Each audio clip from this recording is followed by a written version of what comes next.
Assalamualaikum warahmatullahi wabarakatuh. Halo siswa hebat, selamat datang kembali di channel Cakap Informatika. Hari ini kita akan belajar bagaimana caranya mengimplementasikan fungsi VLOOKUP dan HLOOKUP pada aplikasi Microsoft Excel. Sudah siapkah kalian untuk belajar? Mari kita simak video selengkapnya. Setelah mempelajari tentang materi pengantar pencarian data pada video sebelumnya, kita telah mengenal apa itu fungsi VLOOKUP dan HLOOKUP. Pada kesempatan kali ini, kita akan mencoba langsung untuk mengimplementasikan fungsi VLOOKUP dan HLOOKUP tersebut.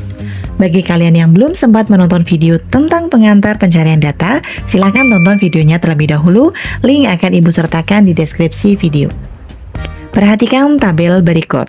Ibu memiliki 3 tabel dengan warna yang berbeda.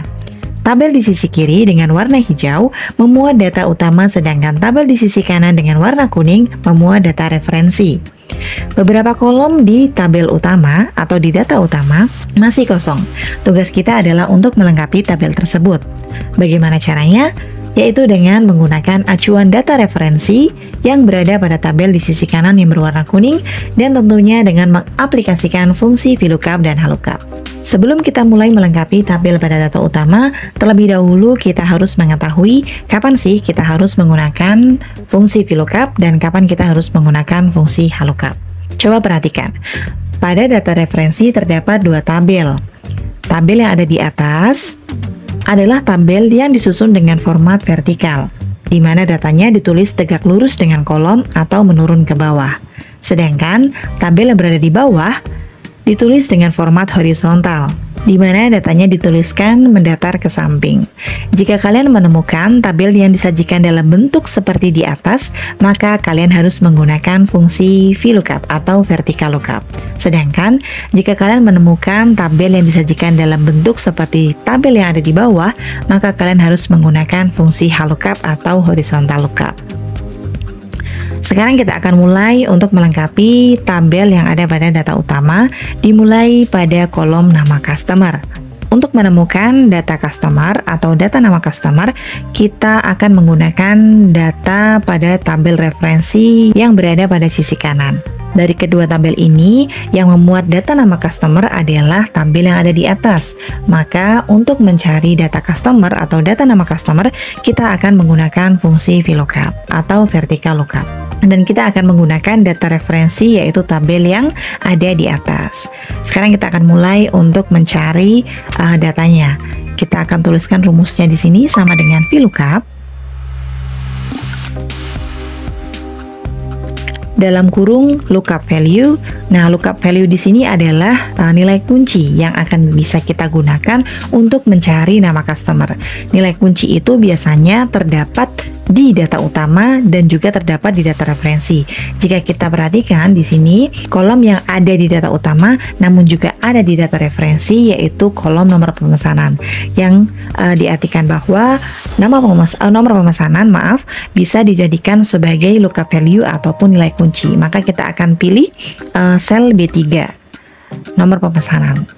Setelah itu kita akan ketikkan koma maupun titik koma tergantung pada, nah ini kelihatan kan ya, di sini Excel Ibu menggunakan titik koma, tapi kalian coba lihat, jika menggunakan titik koma tidak bekerja, maka mungkin Excel kalian menggunakan setting koma bukan titik koma. Karena di sini settingnya adalah titik koma, maka Ibu akan ketikkan titik koma, kemudian tabel array adalah letak tabelnya. Maka di sini karena kita menggunakan data referensi tabel berikut ini, maka kita akan blok tabelnya. Nah, setelah berhasil diblok, jangan lupa untuk menekan F4 maupun F4 untuk mengunci tabelnya supaya datanya tidak bergeser. Tanda bahwa tabel sudah terkunci adalah munculnya tanda dolar seperti ini ya. Kemudian titik koma dilanjutkan kolom index number, karena kita mencari data nama customer dan pada data referensi nama customer terdapat pada kolom nomor 2, maka kita akan tuliskan di sini 2. Kenapa 2? Karena tadi ya, nama customer terdapat di kolom nomor 2. Jika misalnya kita mencari jenis kelamin, maka di sini kita akan tuliskan 3 karena jenis kelamin terletak pada kolom nomor 3. Selanjutnya adalah range lookup. range lookup ini kita bisa isi dengan dua pilihan, yaitu true or false. Sekarang kita akan ketahui dulu bedanya. True dan false adalah argumen yang bisa digunakan dalam fungsi HLOOKUP dan VLOOKUP. True digunakan untuk menemukan nilai yang dicari pada tabel referensi pencarian yang hasilnya sama persis ataupun mendekati. Nah, true ini dituliskan dengan angka 1. Sedangkan false digunakan untuk menemukan hasil atau nilai yang dicari pada tabel referensi pencarian yang sama persis saja atau yang exactly sama persis, yang mutlak sama. Nah, false ini dilambangkan dengan angka 0. Nah, di sini karena kita akan mencari data yang sama persis, maka kita akan gunakan fungsi false, yaitu angka 0. Maka kita akan tuliskan 0. Kemudian kita tutup kurung, lalu tekan enter. Nah, di sini muncul bahwa nomor pemesanan 106 atas nama customer Fiona. Kita cek ya. Di sini 106 adalah atas nama Fiona, betul ya? Nah, untuk mengisi data di bawahnya sini kita hanya perlu mendrag rumus yang ada di atas seperti ini. Selanjutnya kita akan mengisi kolom domisili. Nah, di kolom domisili ini kita menggunakan nilai kunci yang masih sama, yaitu nomor pemesanan. Dan domisili ini juga terletak pada tabel data referensi yang di atas, maka kita akan gunakan fungsi VLOOKUP untuk mencari data dari kolom domisili. Kita akan masukkan fungsinya atau rumusnya sama dengan VLOOKUP. Dalam kurung lookup value, kita masih gunakan nomor pemesanan, yaitu sel B3, titik koma, kemudian tabel array, kita blok tabelnya. Jangan lupa untuk menguncinya dengan F4 maupun FN F4.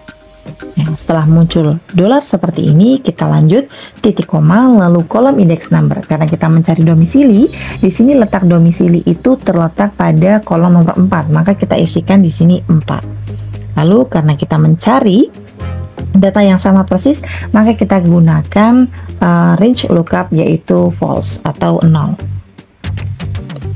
Lalu tutup kurung, kemudian enter. Nah, ketemu bahwa nomor pemesanan 106 atas nama Fiona, domisilinya adalah Palembang. Kita cek. Benar ya, 106 Fiona perempuan adalah domisilinya Palembang.